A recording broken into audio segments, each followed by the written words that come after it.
Hello everyone. So there's an environment lecture number 6. धीरे धीरे हम लगातार कोर्स को और स्पीड में लेके चल रहे हैं और जैसा कि पीछे का टॉपिक्स ख़त्म होता जा रहा है, I think you are getting confident, है ना। और ये जो कॉन्फिडेंस धीरे धीरे आ रहा है, फ़िलहाल एक दिन में तो आएगा नहीं। जैसे जैसे आपको नॉलेज होती जाएगी, आपके पेपर सॉल्व होते जाएंगे, आपको समझ में आ जाएगा what about the importance of this class. ठीक है, और शायद वही विश्वास है जिसकी वजह से आप मेरी क्लासेस सुन रहे हैं और मेरा वेट करते हैं। सो इसके लिए मैं आपको धन्यवाद बोलूँगा और उससे पहले मैं अपने ईश्वर को धन्यवाद बोलूँगा। ठीक है, कि भगवान करें ये प्यार, ये विश्वास जो है वो ऐसे ही बना रहे और आगे भी आपको इसी तरह भविष्य में भी अच्छे काम करता रहूँ और अधिक मेहनत करके आपके एग्ज़ाम्स को और आसान बनाता रहूँ। सो पीछे हम लोगों ने पॉपुलेशन इकोलॉजी पढ़ ली है। आज हम जिस लेक्चर पे हैं वो है कम्युनिटी इकोलॉजी। और कम्युनिटी इकोलॉजी में पहुंचने, अच्छा एक बात और बता दें, हम अभी पार्ट 1 को लेके चल रहे हैं, यानी यूनिट 1 को लेके चल रहे हैं, जहां पर इकोलॉजी पे बेस सारे क्वेश्चंस होते हैं। ठीक है, तो चलिए let us start with the topics. My name is doctor Ravi Agrahari और आप मुझे इस प्लेटफॉर्म पे सुन रहे हैं। It's my all the social media platforms जहाँ पे you people can connect with me, जहाँ टेलीग्राम, फेसबुक, इंस्टाग्राम, यूट्यूब, हर जगह पे मैं आपको मिल जाता हूँ। This all you people can search and you can connect with me. Okay, so start करते हैं कम्युनिटी इकोलॉजी के बारे में। देखो, जैसा कि मैंने आपको पहले भी बताया, ठीक है, जब मैं आपको इकोलॉजिकल हायरार्की पढ़ा रहा था, शायद आपको याद होगा, तो मैंने कहा था कि जो इकोलॉजी होती है, ठीक है, जो इकोलॉजी होती है उसकी हायरार्की जो होती है वो एक इंडिविजुअल से चलकर पूरा लास्ट में बायोस्फीयर तक जाता है। तो I think you people remember जो बातें मैं आपसे कह रहा हूँ। ठीक है, और यहीं पर एक चीज़ और बता दूं कि जब हम कम्युनिटी इकोलॉजी की बात करते हैं तो कम्युनिटी इकोलॉजी में हमने ये कहा था कि यहाँ पर कम्युनिटी इकोलॉजी में ग्रुप ऑफ स्पीसीज होती हैं, लेकिन एक ही तरह की नहीं होती। मोर than one type of species जो किसी पर्टिकुलर एरिया में रहती हैं, उस ग्रुप को हम एक्चुअल में कम्युनिटी कहते हैं। और या फिर अगर हम बोलें तो किसी कम्युनिटी के अंदर बहुत सारे पॉपुलेशंस होते हैं। तो इस बारे में हम लोग पीछे बात कर चुके हैं। Got it? यानी कहने का मतलब है जब हम कम्युनिटी इकोलॉजी की बात करेंगे तो कम्युनिटी अब थोड़ा कॉम्प्लेक्स होती जाएगी, है ना। कम्युनिटी थोड़ा कॉम्प्लेक्स होती जाएगी, मतलब ये है कि अब हम मेंबर्स ज़्यादा होंगे, बहुत सारे अलग अलग स्पीसीज़ होंगे, यानी बहुत डिफरेंट पॉपुलेशंस के बीच होने वाला एक इंटरेक्शन होगा, जहाँ हम एक ग्रुप को किसी दूसरे ग्रुप के साथ इंटरेक्ट होते हुए देखेंगे। ठीक है, तो इस बारे में हमने वैसे भी इकोलॉजिकल हायरार्की में पीछे बात कर ली है कि पॉपुलेशन और कम्युनिटी क्या होती है। So more than one time of species जो किसी पर्टिकुलर हैबिटेट में, किसी पर्टिकुलर एरिया में रहते हैं, उनको हम कम्युनिटी कहते हैं। अब देखो, यहाँ कम्युनिटी में बहुत सारे ऐसे टर्म्स हैं जो हमें जानने हैं, that is very very important for our examinations. और यहाँ बहुत सारे टर्म्स भी हैं जिनको भी आपको जानना होगा। Got it? बहुत सारे टर्म्स हैं जो आपको जानने हैं। और वैसे भी बताऊँ, मैं आपको फिर बोल दे रहा हूँ, इकोलॉजी में सारा का सारा जो खेल है वो यहाँ शब्दों का है ना, शब्दावलियों का है। यानी आप उसके जितने यहाँ पे टर्म्स तैयार होंगे, आप उतने ही ज़्यादा अपने क्वेश्चंस को आइडेंटिफाई कर पाएंगे जो मैं आपको बताऊंगा। जैसे कभी कभी बड़े मिसलेनियस टाइप से भी क्वेश्चंस आते हैं, टुकड़े टुकड़े में से मार्सुपियल और रुपियल आया। अभी क्वेश्चन आया था 2023 में, मैंने देखा था कि भारत में नहीं मिलते हैं। तो सही बात है, भारत में मार्सुपियल मिलते ही नहीं है, बिल्कुल नहीं मिलते। ठीक है, तो अब जैसे अमेरिका में है, ऑस्ट्रेलिया में है, वो सारी चीज़ें मैंने आपको पीछे वैसे बताई भी हैं। ओके, तो यहाँ पे बहुत सारे टुकड़े टुकड़े में भी क्वेश्चंस हैं जिसको मैंने कोशिश किया है कि ऑर्गेनाइज करके एक चैप्टर्स के अंदर लाकर आपको डिस्क्राइब किया जाए। कुछ ऐसी चीज़ें हैं जो आपको बार बार जुड़ेंगे, पीछे भी आ रही होंगी, आगे भी आ रही होंगी। जैसे अभी जब हम लोगों ने माइक्रोबियल इंटरेक्शंस देखा था, माइक्रोबियल एडॉप्टेशंस देखा था कि माइक्रोनिज्म में किस तरह के एडॉप्टेशंस पाए जाते हैं, तो हम लोगों ने एक सिनर्जिज्म देखा था। और वही सिनर्जिस्टिक इफेक्ट हम लोगों ने और कहाँ देखा था, वही सिनर्जिस्टिक इफेक्ट हम लोगों ने पीछे इंटरेक्शन ऑफ ऑर्गेनिजम्स में भी देखा था। ठीक है, तो टॉपिक्स ऐसे हैं जो इंटरडिसिप्लिनरी हैं। जितनी बार आएंगे उतनी बार उस चैप्टर्स के अंदर मैं वो नाम लेता जाऊँगा, आप समझते जाना। ठीक है, और ध्यान रखना, कंसेप्ट बनाना, मतलब समझने की कोशिश करना जिन चीज़ों को मैं बता रहा हूँ। और मैं भी कोशिश करता हूँ कि कंसेप्ट्स की तरह ही बताऊँ। ठीक है, ऐसा नॉट फैक्ट की तरह मैं आऊँ और फैक्चुअल डेटा दे चला जाऊँ, बिल्कुल नहीं। कोई एसएससी और बैंकिंग वगैरह की तो ये एग्जाम की तैयारी है नहीं। आप स्टेट यूपीएससी दे रहे हो या किसी स्टेट पीसीएस में दे रहे हो या फिर किसी स्टैंडर्ड लेवल का एग्जाम जैसे सीडीएस एनडीए टाइप का, जहाँ पर लेवल ऑफ क्वेश्चन थोड़ा स्टैंडर्ड होते हैं, जो यूपीएससी द्वारा ऑर्गेनाइज होते हैं, उस तरह के पेपर के क्वेश्चन आपके सारे यहाँ बनने वाले हैं। और मैंने फिर बोला है कि यहाँ पर आप सिर्फ प्रीलिम्स की तैयारी नहीं कर रहे हैं, आप प्रीलिम्स के साथ मेंस और मेंस के साथ इंटरव्यूज, सारी चीज़ों को एक इंटीग्रेटेड तरीके से लेके चल रहे हैं। Got it? चलिए आगे बढ़ते हैं। देखो, कम्युनिटी इकोलॉजी में मैंने पहले ही बोला है, यहाँ पर ग्रुप ऑफ डिफरेंट स्पीसीज आते हैं और जो किसी पर्टिकुलर एरिया में होते हैं, ठीक है, पर्टिकुलर एरिया में होते हैं और एक दूसरे के साथ इंटरेक्शन करते हैं, ओके, उसी इन्वायरमेंट में, और उसी को हम क्या कहते हैं, this is called as a community, this is ना, as is called as a कम्युनिटी। यानी कम्युनिटी में एक हैबिटेट भी जो होगा वो काफ़ी बड़ा होगा, जहाँ पे बहुत सारे स्पीसीज होंगे। देखो यहाँ पे शुरुआत में एक टॉपिक लेकर मैं आया हूँ जिसका नाम है इकोटोन, और इकोटोन के साथ ही एक और कंसेप्ट है जिसको हम कहते हैं एज इफेक्ट, ठीक है। इकोटोन पर अगर आप देखो तो स्टेट पीएसएस में गंद मचा हुआ है, इतने क्वेश्चंस आए हुए हैं स्टेट पीएससी में कि आप बता नहीं सकते, मतलब मैं बता नहीं सकता। There are huge number of questions in your state PCS from ecotone. Ecotone कहते क्या है? जब हम किसी कम्युनिटी को की बात करते हैं तो ऐसा कहते हैं जब एक कम्युनिटी हो और एक दूसरी कम्युनिटी हो, दोनों के बीच में एक ऐसी जगह होती है जो एक ट्रांजिशनल जोन होता है या एक मार्जिनल जोन होता है, ठीक है ना, और उस ट्रांजिशनल या मार्जिनल जोन को हम एक्चुअल में इकोटोन कहते हैं। ये दो इकोसिस्टम के बीच हो सकता है, दो बायोम्स के बीच हो सकता है, ये एक ऐसा एरिया होता है, it is a transitional zone between two community या बिटवीन टू इकोसिस्टम या बिटवीन टू बायोम्स। उस ट्रांजिशनल और मार्जिनल जोन को एक्चुअल में हम इकोटोन कहते हैं। अब जैसे एक तरफ मान लो ग्रासलैंड है, एक तरफ मान लो फॉरेस्ट है, ओके, तो ग्रासलैंड और फॉरेस्ट के बीच में जो एक एरिया होगा जो मार्जिन और ट्रांजिशनल होगा इन दोनों के बीच का, वो एक्चुअल में इकोटोन कहलाएगा। तो इकोटोन में ऐसा नहीं है कि दो कम्युनिटी के बीच ही बात होती है, वो कम्युनिटी भी हो सकती है, वो इकोसिस्टम भी हो सकता है, बायोम भी हो सकता है, कोई भी ऐसी दो चीज़ जिसके बीच होने वाला एक ट्रांजिशनल एरियाज होता है, एक्चुअल में हम उसे इकोटोन कहते हैं। और इकोटोन में देखो बहुत सारे प्लस भी होते हैं, बहुत सारे निगेटिव्स भी होते हैं, पर ज़्यादातर इकोटोन को पॉजिटिव वे में पढ़ा जाता है क्योंकि इकोटोन एक सबसे फेवरेबल कंडीशन होता है। जैसे मैंने कहा एक तरफ मान लो सॉफ्ट बॉटम, एक तरफ हार्ड बॉटम है और इसके बीच का एक ट्रांजिशनल एरियाज। चलो मैंने आपको कुछ नहीं दिया, मैंने कहा चलो एस्चुरीज ले लेते हैं। एस्चुरीज भी क्या होता है? एक इकोटोनल एरियाज होता है। कैसे होता है? जहाँ नदियाँ आकर समुद्र में मिलती हैं उसके बीच के एरिया को एस्चुरीज कहते हैं। और एस्चुरीज जो एक ट्रांजिशनल एरिया हो गया, जो नदियों और ओशन के बीच का हो गया बच्चा, वो एक अच्छा खासा वहाँ पे प्रोडक्टिविटी होती है। और देखो वहाँ पे मछलियाँ दुनिया में सबसे ज़्यादा मिलती हैं, वहाँ मछली पालन सबसे ज़्यादा किया जाता है, फिशरीज सबसे ज़्यादा होते हैं। क्यों? क्योंकि transitional areas is very fertile areas. यहाँ पर वही मैंने बोला, इन एरियाज में अगर आप देखोगे तो जो नंबर ऑफ स्पीसीज है ना, वो इन एरिया में आपको कंपेटिवली ज़्यादा मिलेंगे। There are so many examples of ecotone जो आपके पेपर में आता है, आप समझ कर मारिएगा, बिल्कुल फंसीएगा नहीं। जैसे ऐसे भी पूछ सकता है दो डिफरेंट करके जिसके कोई नाम ना हो। जैसे मैंने कहा एक तरफ ग्रासलैंड है, एक तरफ फॉरेस्ट है, तो इसके बीच का जो एरिया है वो क्या है? तो आप बोलोगे भैया इसके बीच का एक मार्जिनल और ट्रांजिशनल एरिया जो है वो इकोटोन है।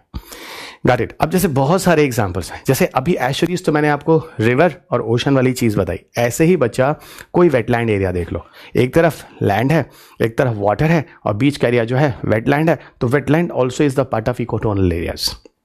और अब देखो वेटलैंड एरियाज बड़े प्रोडक्टिव एरियाज होते हैं वो भी, और ऐसा कहते हैं अच्छा खासा कार्बन सिंक भी वहाँ होता है वेटलैंड एरियाज में, ठीक है। अच्छा मैंग्रोव्स देखो, मैंग्रोव्स भी कहाँ होते हैं? मैंग्रोव्स भी आपको कहाँ मिल जाएंगे? जहाँ पर मैंग्रोव्स आपको बताऊंगा सॉल्ट टॉलरेंस बोलते हैं इनको, है ना। मैंग्रोव का मतलब होता है सॉल्ट टॉलरेंस वाले। ओके, कोरल रीफ्स देखो, कोरल रीफ्स और मैंग्रोव्स आपको हमेशा हमेशा एकदम कोस्टल एरियाज पे ही मिलेंगे, ऐसा नहीं कि आपको डीप ओशन में मिलेंगे। क्यों ऐसा होता है? क्योंकि ये एरियाज में एकदम ज़्यादा सैलिनिटी नहीं होती, है ना। इवन इनको तो हम फैकल्टेटिव बोलते हैं, इनको हम फैकल्टेटिव हेलोफाइट्स बोलते हैं। जब मैं आपको मिसलेनियस टॉपिक में मैंग्रोव्स पढ़ा रहा हूँ तो एक टर्म यूज़ कर रहा हूँ फैकल्टेटिव, हाँ बोलूँगा। अब देखो ये फैकल्टेटिव हेलोफाइट्स होते हैं। अब फैकल्टेटिव हेलोफाइट्स का क्या मतलब होता है? मतलब पार्शियली ये सैलिनिटी इनको चाहिए। अगर इनको पार्शियली सैलिनिटी चाहिए मतलब मेनली इनको फ्रेश वाटर चाहिए। अब मुझे बताओ किसी ओशन में रहने वाला अगर कोई प्लांट्स है, कोई डाइवर्सिटी है ना, जिसको मैंग्रोव्स कह रहे हैं, तो मैंग्रोव्स अगर फैकल्टेटिव हेलोफाइट्स होता है, देखो मैंने पीछे दो टर्म्स क्लियर किए हैं, बार बार आ रहा है, ऑब्लिगेट और फैकल्टेटिव्स। ऑब्लिगेट का मतलब होता है टोटल और फैकल्टेटिव का मतलब होता है पार्शियल, यानी पार्शियली ये हेलोफाइट्स होते हैं। हेलोफाइट्स किसे कहते हैं? जो ऐसे पौधे जो कि सलाइन वाले एरियाज में ग्रो करते हैं। जब हम पिछले लेक्चर्स में प्लांट की एडॉप्टेशंस की बात कर रहे थे, तो जब प्लांट के एडॉप्टेशंस की बात पीछे के लेक्चर में हमने की तो हमने दो एडॉप्टेशन जनरली पढ़ा है। ओके, एक जो हमने पढ़ा था याद होगा, दैट इज कॉल्ड हाइड्रोफाइट्स, यानी ऐसा एडॉप्टेशन जो कि वाटर बॉडीज के रहने वाले पौधों के अंदर होता है, that you already have seen. उसके बाद हमने बात किया था ज़ेरोफाइट्स, यानी ड्राई एरियाज में रहने वाले प्लांट्स के अंदर की जो एडॉप्टेशंस होते हैं उसको भी हमने देख लिया था। Got it? लेकिन कुछ और भी एडॉप्टेशंस होते हैं, मीजोफाइट्स, हेलोफाइट्स, ऐसा कुछ मैंने नाम लिया नहीं, लेकिन चलो एक एक लाइन में बोल देता हूँ। एक होता है मीजोफाइट्स और एक होता है हेलोफाइट्स। Got it? एक होता है मीजोफाइट्स मीसोफाइट्स, एक होता है हेलोफाइट्स। मीसोफाइट वो होता है सामान्य एरिया में, सामान्य लैंड पर, जैसे हम लोग तो कहीं ओशन में तो होते नहीं, रिवर में होते नहीं, एस्चुरी और इस तरह के एरियाज में होते नहीं, तो हमारे अगल बगल जो एरियाज है ना सबके सब वो मीसोफाइट है। जैसे वीट, राइस, ये सारे जो प्लांट्स लगाते हैं वो प्लांट्स मीसोफाइट्स में आते हैं।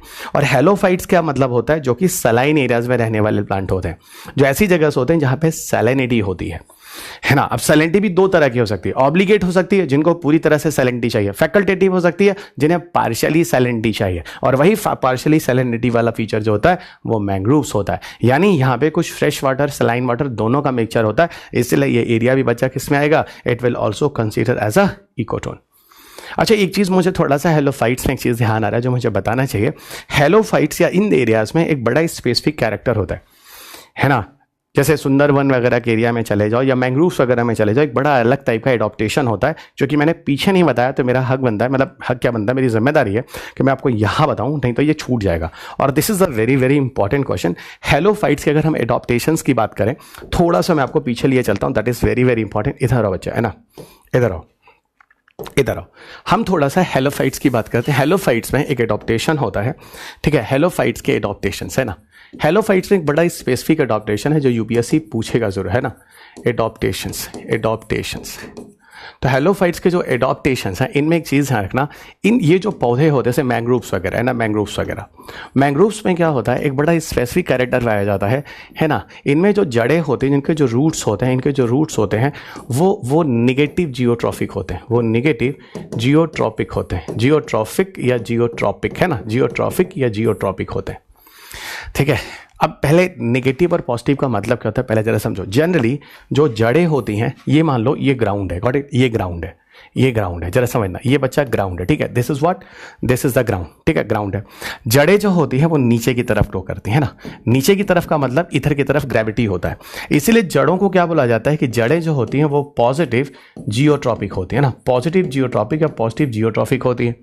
और वहीं जो स्टेम्स होते हैं, this is the stem, this is the stem, this is the stem, stem जो होता है this is what, this is negative geotropic होता है ना। तो अब पॉजिटिव और निगेटिव का मतलब को समझ में आ रहा है कि जो ग्रेविटी की तरफ जाते हैं वो पॉजिटिव हो गया, और जो ग्रेविटी के अगेंस्ट जाते हैं दैट इज अ निगेटिव हो गया।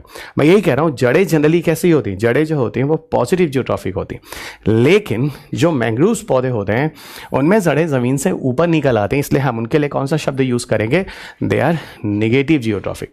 और जो निगेटिव जियोट्रॉफिक फीचर है बच्चा, वो एक मिसलेनियस केस है। क्या है वो, एक मिसलेनियस केस है। असल में होता है कि मैं आपको एक बात बताऊं, जो मैंग्रोव्स वाले पौधे होते हैं ना, ये मान लो मैंग्रोव्स वाला पौधा है, ये मैंग्रोव का पौधा है, मैंग्रोव जहां पे भी होते हैं वो इकोटोनल एरियाज होता है, वो तो समझ में आ गया, वो तो इकोटोनल एरियाज होता है, और वो स्वैम्पी एरियाज होता है ना, वो स्वैम्पी एरियाज होता है, वहाँ दलदल होता है।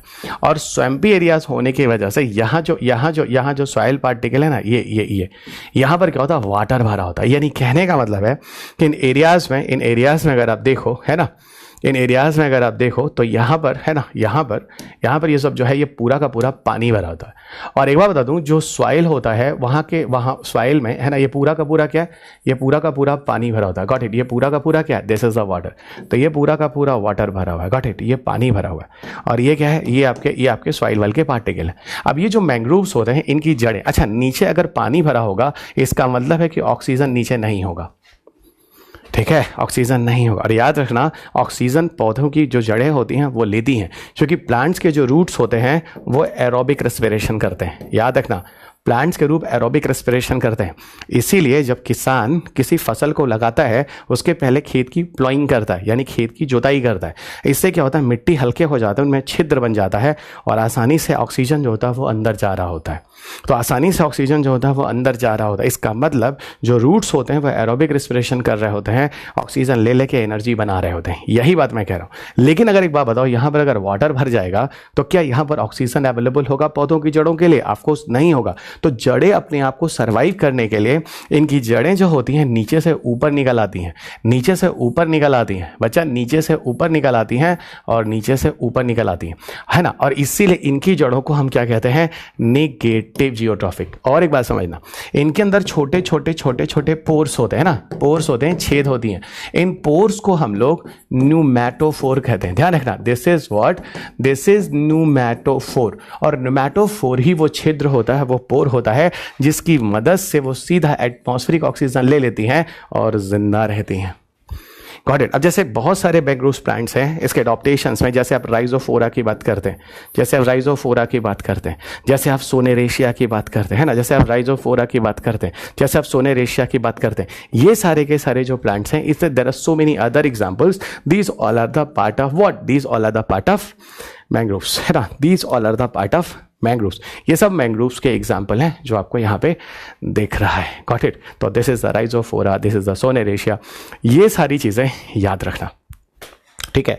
तो यही मैंग्रोव्स के बारे में एक एडॉप्टेशन था जो हेलोफाइट्स में, जो सलाइन वगैरह एरियाज में रहने वाले पौधे हैं, सी ओशंस, इस तरह की चीज़ों में, ये भी एक एडॉप्टेशन था जो गलती से छूट गया था और जो मेरी जिम्मेदारी थी बताना ज़रूरी था। और ये नेमेटोफोर वाला question, this is very very important, everybody remember. और मैंग्रोव्स वाला एरिया जो होगा वो भी बच्चा किसके अंदर आएगा? That will also be the part of what? That will also be the part of ecotonal areas, ठीक है। अब आपको हम एक पिक्चर दिखाते हैं, जरा इस पिक्चर को देखो। इस पिक्चर में आपको क्या दिखता है? ये पिक्चर सीधा बुक से ही काप किया गया। इसमें आपको क्या दिख रहा है? एक तरफ फॉरेस्ट दिख रहा है और दूसरी तरफ बच्चे हैं देखो ग्रासलैंड दिख रहा है ना। ये ग्रासलैंड हो गया, ये फॉरेस्ट हो गया, और इसके बीच का ये मार्जिनल या ट्रांजिशनल जोन हो गया, इसको, जिसको हम क्या कह रहे हैं? This is what? This is the ecotone. This transitional and marginal zone is what? It is called as a ecotone. तो ये बीच का जो एरिया हो गया ये हो गया इकोटोन, और ये आपके दो अलग अलग कम्युनिटीज हो गए।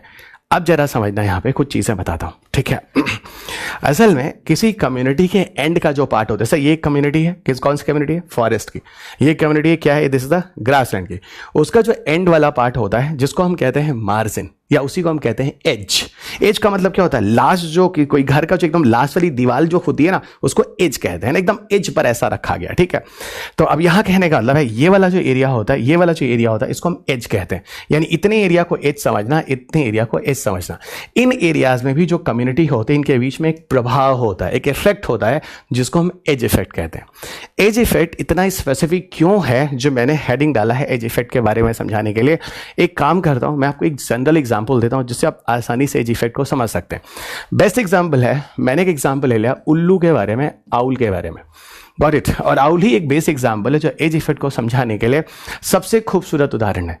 Owl is the example of edge effect. कैसे? अब जरा समझना। आउल को क्या चाहिए? आउल को बच्चा इधर देखो, आउल को रहने के लिए, है ना, आउल के हैबिटेट के लिए, आउल के हैबिटेट के लिए क्या चाहिए? एक ट्री चाहिए, ठीक है। आउल के हैबिटेट के लिए एक ट्री चाहिए। और आउल को फूड के लिए क्या चाहिए? आउल को फूड के लिए चाहिए रोडेंट्स। समझना, है ना। रोडेंट्स का मतलब होता है जो आउल होता है बच्चा, वो खाना खाता है।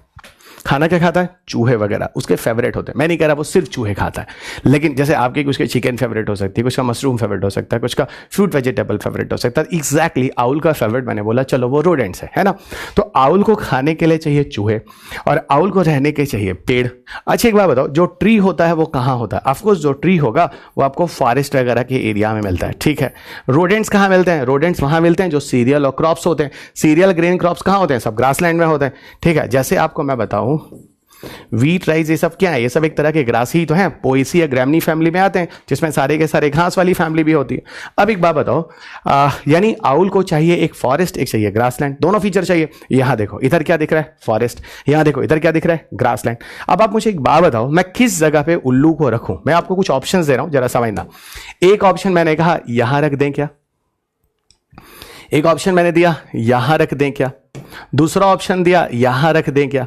तीसरा ऑप्शन दिया यहां रख दें क्या? चौथा ऑप्शन दिया यहां रख दें क्या? पांचवा ऑप्शन दिया यहां रख दें क्या? तो आप बोलोगे सर देखो, रहने के लिए जो जगह चाहिए होती है वो ऑलवेज चाहिए होती है ना, और खाने के लिए जो चाहिए जगह चाहिए होती है वो कभी कभी चाहिए होती है, सम टाइम चाहिए होती है। अब मैं आपका नेचर उल्टा, इसके लिए मैं क्या करूं कि आपको खाना हमेशा चाहिए, रहना कभी कभी चाहिए। पर जनरल नेचर तो ये मिलेगा ना कि आदमी को अपना आवास हमेशा चाहिए, अपना घर, लेकिन खाना तो कभी कभी। भाई आप मेस में तो कभी कभी जाते हैं ना अपने हॉस्टल में, जब खाना खाने जा रहे हैं कि आप सुबह से शाम तक उसी मेस में ही बैठे रहते हैं? नहीं सर, हम समझ गए आप कहना क्या चाह रहे हैं कि अपने कमरे में, यानी अपने आवास में, अपने हैबिटेट में तो हम हमेशा रहते हैं, ठीक है, लेकिन खाना खाने के लिए हम कभी कभी वहां जाते हैं। इसका सीधा मतलब है कि किसी आउल को अगर हम यहां रख दें, कहां रख दें, अगर हम किसी आउल को इस एरिया में रख दें तो आउल के लिए सबसे बेस्ट होगा। क्यों? क्योंकि फॉरेस्ट वाला उसका इंपैक्ट यहां आपको ट्री मिल जाएगा, इस एरिया में उसको ट्री मिल जाएगा, और रोडेंट उसको यहां मिल जाएंगे। ये देखो ग्रासलैंड में क्या मिल जाएगा, उसको रोडेंट्स मिल जाएंगे। तो क्या करेगा, अच्छा ये वाला एरिया जो है, ये वाला जो यहां जो आउल होगा, यहां से ये चीज भी पास में है और यहां से ये चीज भी पास में है। इसका सीधा मतलब है owl is the example of edge effect. इस जगह पे होने वाला जो प्रभाव दिख रहा है जिसकी वजह से आउल यहां पे है, उसको हम कहते हैं एज इफेक्ट। तो एज इफेक्ट एक्चुअल में इकोटोन के ही अंदर आ रहा है, एक ट्रांजिशनल जोन के बीच में आ रहा है। और आपको सही बताऊं तो उल्लू आपको कहां मिलेगा, उल्लू आपको यहां मिलेगा। और मेरे ख्याल से अब आप समझ चुके हैं, क्योंकि उल्लू को रहने के लिए घर यहां ही है, ट्री मिल जाएगा क्योंकि फॉरेस्ट वाला यहां तक का एरिया है, ठीक है। और रोडेंट उसको पास में इधर मिल जाएगा, तो यहां वाला कम्युनिटी, अच्छा यहां ट्री में रहेगा तो यहां से यहां तक जाने में पहले टाइम लगेगा, फिर यहां से रोडेंट तो पहुंचने में टाइम लगेगा। इसका मतलब उल्लू के लिए सबसे अच्छी जगह यह है। और यहीं पर उल्लू को हम एक एग्जांपल कहते हैं, क्या, it is example of edge species, और this effect is called as edge effect. ठीक है, this effect is called as edge effect. तो मेरे ख्याल से मेरे सारे बच्चों को जो मुझे सुन रहे हैं, दे अंडरस्टैंड वेरी वेल कि एक्चुअल में यहां पर हो क्या रहा है। ठीक है, तो be remember guys, in the coming year UPSC can ask you a question. सिर्फ यूपीएससी नहीं, अदर स्टेट पीसीएस और एग्जाम्स में भी, जो मैं बार बार कहता हूं, this a very good question. Remember, आप कह देंगे करंट अफेयर्स का क्वेश्चन है, मुझे बिल्कुल पता है, क्योंकि आपको कभी इन चीज़ों के बारे में पता नहीं था। तो ये एज इफेक्ट आपको इकोटोन, फिर भी it's a very general question जो आपको बहुत सारी स्टेट पीसीएस में मिल जाएंगे। हाँ, यूपीएससी में अभी तक इकोटोन पर कोई भी क्वेश्चन नहीं पूछा गया है। आइए आगे बढ़ते हैं। अब हम बात करते हैं जब किसी जगह पर कोई कम्युनिटी डेवलप होती है। अगेन रिपीट, जब किसी जगह पर कोई कम्युनिटी बनती है तो वहां क्या होता है। जैसे मान लो मैं एक इंस्टीट्यूशन सेटअप करने जा रहा हूं, ठीक है, यानी एक चलकर एक पूरी कम्युनिटी सेटअप करने जा रहा हूं। ऐसा कोई इरादा नहीं है, लेकिन मैं बता रहा हूं कि मान लो मैं एक पूरी कम्युनिटी सेटअप करने जा रहा हूं, ठीक है। तो कम्युनिटी सेटअप करने के लिए मुझे कहां से गुजरना होगा, मुझे जिस प्रोसेस को से होके गुजरना होगा, उन सारे प्रोसेस के टर्म यहां लिखे गए हैं। न्यूडेशन से, माइग्रेशन से, एसेसिस से, एग्रीगेशन से, कंपटीशन से, कोएक्शन से, रिएक्शन से, स्टेबलाइजेशन से और क्लाइमेक्स से। यानी कहने का मतलब, जब किसी जगह पे कोई कम्युनिटी स्टैब्लिश होती है तो उसका ऑर्डर कहां से चलेगा, उसको ऑर्डर चलेगा बच्चा कहां से, उसको ऑर्डर चलेगा यहां से, जिसका नाम है न्यूडेशन, है ना। अगर मुझे अपनी एक कम्युनिटी बनानी है, समझ लो मुझे अपना एक इंस्टीट्यूशन बनाना है, तो यानी मैं शुरुआत कहां से करूंगा, न्यूडेशन से, और एंड कहां होगा, क्लाइमेक्स तक। यानी हम अपने चरम तक पहुंच चुके हैं, हमें जो कम्युनिटी को डेवलप करना था पूरी तरह से कम्युनिटी डेवलप हो चुकी है। तो यहां पर एक्चुअल में मुझे क्या आपको बताना है, यहां पर मुझे एक्चुअल में आपको सारे टर्म्स क्लियर करने हैं। अब देखो रवि सर का अपना ही शूट जो सेटअप हो रहा है कैसे हो रहा है। सबसे पहले रवि सर क्या करेंगे, एक बेयर एरिया खोजेंगे। एक बेयर एरिया का मतलब होता है एक ऐसा एरिया जो कि एकदम खाली हो, ठीक है, जहां रवि सर को एक जगह मिल जाए और उस जगह पे रवि सर पहुंचकर और वहां अपनी कोचिंग डेवलप करें। तो सबसे पहले मैं क्या करूंगा, मैं एक जगह को ढूंढूंगा। To found a bare area, to found a bare area वो एक न्यूडेशन प्रोसेस है। यानी एक जगह की प्राप्ति करना एक न्यूडेशन प्रोसेस होता है। To found a bare area, एक ऐसी रिक्त जगह जो मुझे लगती है कि जगह ठीक है किसी इंस्टीट्यूशन को सेटअप करने के लिए, या कोई लाइब्रेरी बनाने के लिए, या अपनी बच्चियों को पढ़ाने के लिए, जो बच्चियां हैं, है ना, मेरे एरियाज में, उनको पढ़ाने के लिए, है ना, ताकि वो बाहर जाने की जो दिक्कत हो रही है ना, रहने खाने सुरक्षा की जो भावना है, ठीक है, तो उसके लिए मैंने एक इंस्टीट्यूशन सेटअप कर रहा हूं और ये न्यूडेशन होगा, that is a first step, ठीक है, फाइन। तो हमने एक बेयर एरिया ले लिया। अब बेयर एरिया लेने के बाद क्या होगा, अब वहां पे माइग्रेशन होगा। कौन सा माइग्रेशन होगा, मैं वहां पहुंचूंगा उस जगह पर। इसको कौन सा माइग्रेशन होगा, सर अभी आपने पिछले लेक्चर में बताया था, इसको बोलेंगे इमिग्रेशन। इमिग्रेशन मतलब कोई उस एरिया में आ रहा है, अभी वहां कोई है ही नहीं, वहां से जाएगा कौन, ऑफकोर्स वहां पे कोई आ रहा है, ठीक है। तो न्यूडेशन एक बेयर एरिया है, वहां पर कोई आया और माइग्रेशन हुआ। और कौन सा माइग्रेशन हुआ, आए यानी इनवर्ड वाला, तो बच्चा इमिग्रेशन हो गया, ठीक है। यानी अब हमारे पास क्या हो गया, माइग्रेशन तक चीजें समझ में आ गई। पहले एक बेयर एरिया ढूंढा, वहां पे मैं पहुंचा। अब तीसरी चीज क्या हुई, तीसरी चीज होती है पहला इस्टेब्लिशमेंट। पहले तो मैं जहां पर इंस्टीट्यूट सेटअप करना चाह रहा हूं, या एक लाइब्रेरी बनाना चाह रहा हूं, या हॉस्टल बनाना चाह रहा हूं, तो सबसे पहले तो आई शुड बी सेटिस्फाइड ना। सबसे पहले तो मुझे सेटिस्फाई होना पड़ेगा। तो मुझे सेटिस्फाई होना, the first level of satisfaction is called as a SSS. तो एसएसएस को हमेशा कहते हैं फर्स्ट इस्टेब्लिशमेंट। किसी भी ऑर्गेनिजम्स का पहला इस्टेब्लिशमेंट जो होता है वो एसएसएस कहलाता है। तो first establishment of an organism is called as a SSS. इसमें क्या होता है, कोई भी सीड्स वगैरह जो होता है, वो कोई स्पोर्स वगैरह होता है, किसी प्लांट्स का कोई वेजिटेटिव पार्ट्स होता है, वो वहां पर एक्चुअल में ग्रो करना शुरू करता है, और तब जाके आगे चल के वो मल्टीप्लाई होगा, क्या होगा वो अलग बात है, ठीक है। एसएसएस मतलब फर्स्ट इस्टेब्लिशमेंट। कोई भी पूछे एसएसएस का मतलब रट लो, एसएसएस का मतलब होता है what, it is the first establishment. This is what, this is the first establishment, ठीक है, it is the first establishment. किताब अपने सामने रखा करो, ठीक है, जब मैं पढ़ाऊं। अच्छा, अब बात होती है एग्रीगेशन क्या होता है। एग्रीगेशन का मतलब होता है कि देखो अब यहां पर ना, जैसे मैं पहुंचा, अब मैं क्या करूंगा, यहां टीचर्स का ग्रुप लेकर आऊंगा, यहां बच्चों का ग्रुप लेकर आऊंगा, यहां पे मैनेजमेंट इकट्ठा करूंगा। यानी कहने का मतलब है अब ग्रुप ऑफ ऑर्गेनिजम्स आना शुरू होंगे। अब ग्रुप ऑफ जो ऑर्गेनिजम्स होंगे उसमें हो सकता है कि वन स्पीसीज के ग्रुप हो, और हो सकता है मोर देन वन स्पीसीज के ग्रुप हो, है ना, मोर देन वन स्पीसीज का ग्रुप हो। तो यहां पर एक तरह की प्रजातियां भी हो सकती हैं और एक से अधिक तरह की प्रजातियां भी स्पीसीज हो सकती हैं, है ना, इनका ग्रुप बनना शुरू होगा। अब एक बात बताओ, जैसे से ग्रुप बनना शुरू होगा धीरे धीरे एक दूसरे के साथ प्रतिस्पर्धा शुरू होगी। स्टूडेंट्स आएंगे, उनके बीच प्रतिस्पर्धा होगी, टीचर्स आएंगे, उनके बीच प्रतिस्पर्धा होगी। यानी कहने का मतलब है अब यहां पर कंपटीशन स्टार्ट होगा। क्यों? क्योंकि रिसोर्सेज लिमिटेड है, मेंबर ज्यादा है, तो लिमिटेड रिसोर्सेज अगर मेंबर ज्यादा है तो उनके बीच में क्या होगा, they will have a competition, वहां पे कंपटीशन होंगे। अच्छा, अब साथ साथ ऐसा होगा एक दूसरे के साथ हो सकता है कोएक्शन कर जाए, एक दूसरे के साथ मिल मिलकर एक दूसरे के साथ कहे चलो हम दोनों साथ साथ रहेंगे, किसी को कोई दिक्कत नहीं होगी। जैसे दो दोस्त बन गए और दोनों साथ साथ वहां रह रहे हैं, किसी को किसी के साथ कोई प्रॉब्लम नहीं है। भाई देखो, जब कोई बड़ी एरिया होते हैं ना, बहुत सारी चीजें होती हैं, तो ये सारे टर्म समझना। कोएक्शन का मतलब क्या है, यहां पर हो सकता है एक दूसरे के साथ प्रॉब्लम क्रिएट कर रहा हो, यानी रिएक्शन हो रहा हो। अब जैसे इसी को कहते हैं कोएक्सिस्टेंस, कंपटीशन, रिएक्शंस। ये सारी की सारी चीजें तब होती हैं जब हम मेंबर्स की संख्या ज्यादा हो जाती है।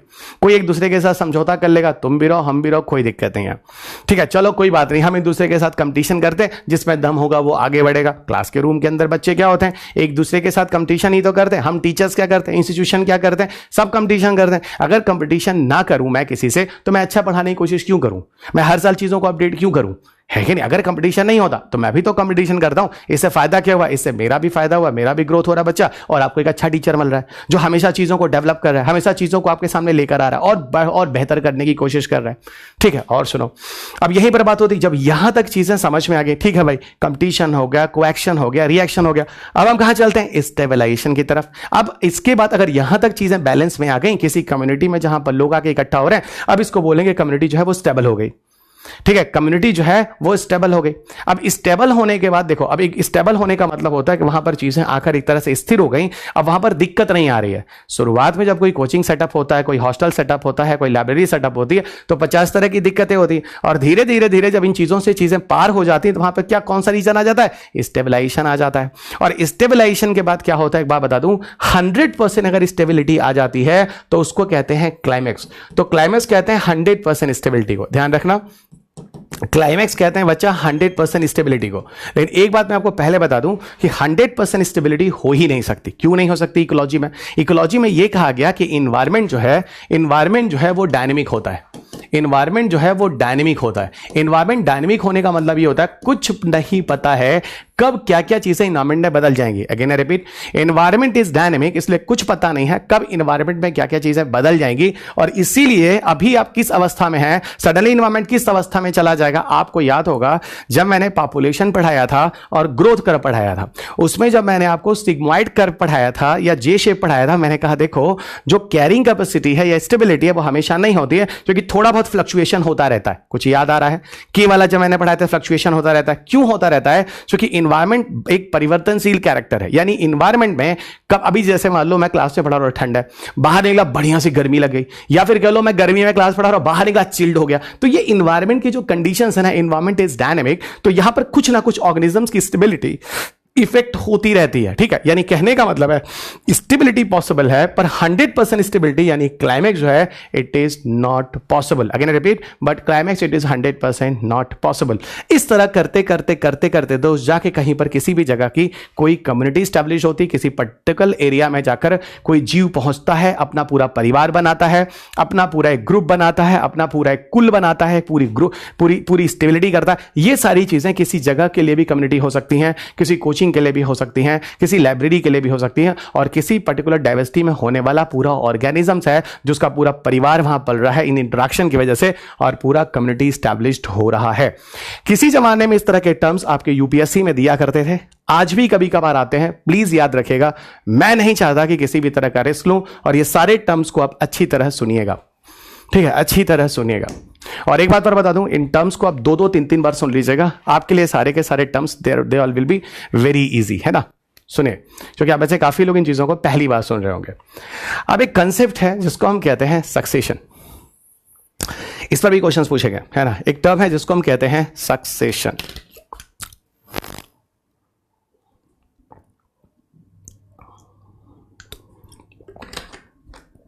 सक्सेशन का मतलब होता है बच्चा लगातार होते रहना।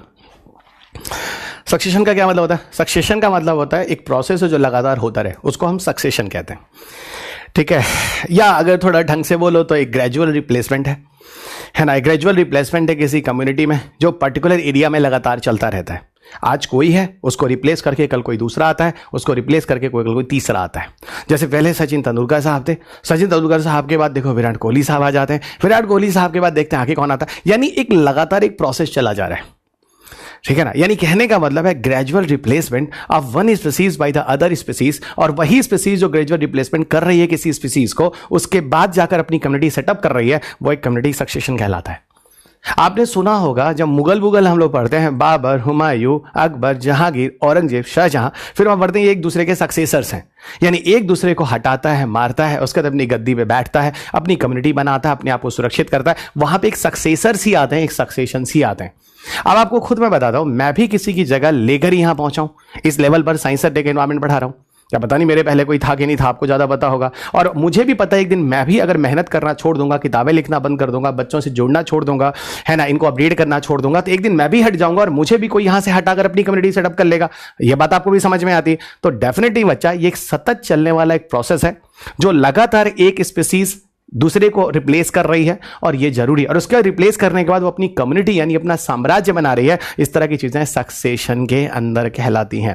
सक्सेशन का जो कंसेप्ट है वो देने वाला जो बंदा था, उनका नाम था क्लेमेंट्स, जो 1916 में ही दे देते हैं।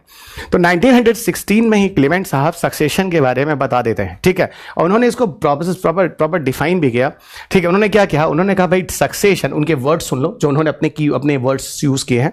Succession as a natural process by which the same locality become successively colonized by different group of plants, ठीक है ना। तो कभी एक ग्रुप ऑफ प्लांट है, फिर successively colonize by the different group of plant, यानी gradual replacement of one species या organisms with the help of other species और organisms, and they are going to set up their own community is a part of community successions.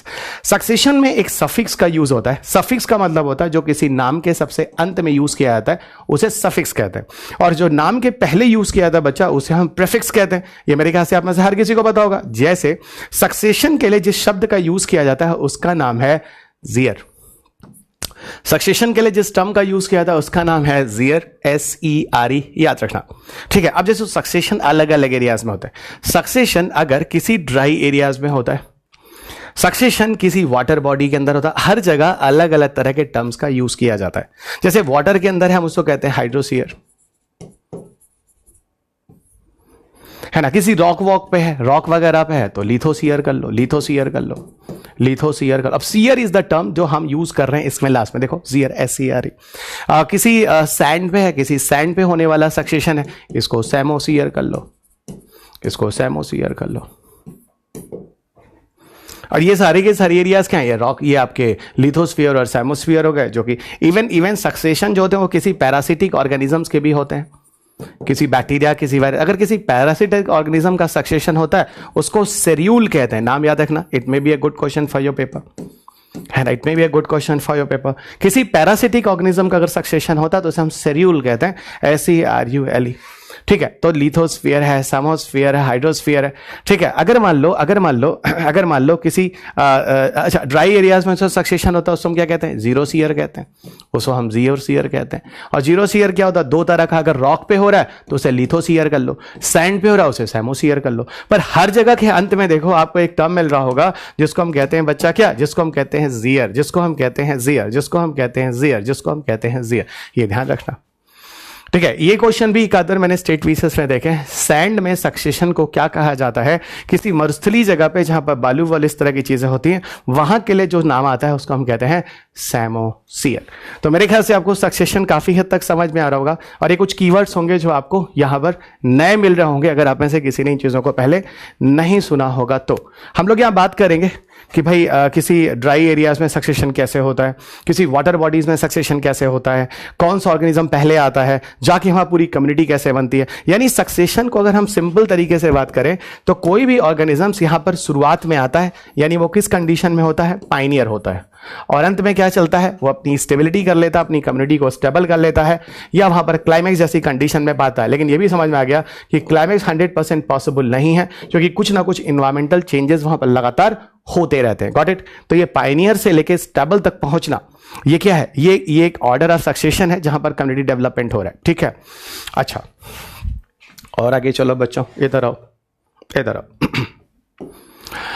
अब देखो, successions में हम different तरह के terms को use करते हैं। These all the terms are very very important. कौन कौन से टर्म्स हैं जो हम सक्सेशन में सुनते हैं? जैसे पहला देखो, एक टर्म लिखा हुआ है primary succession versus secondary succession, एक टर्म लिखा हुआ autogenic succession versus allogenic succession. ठीक है, autogenic succession versus allogenic succession. अब primary succession versus secondary succession यहां कुछ बोर्ड पे है नहीं, तो मैं थोड़ा लिख देता हूं, समझो। मान लो, है ना, मान लो कोई ऐसा सक्सेशन है जो ऐसी जगह से शुरू हो रहा है जहां पर पहले कभी कुछ नहीं था, यानी this succession is going to start from a bare area, from a bare area.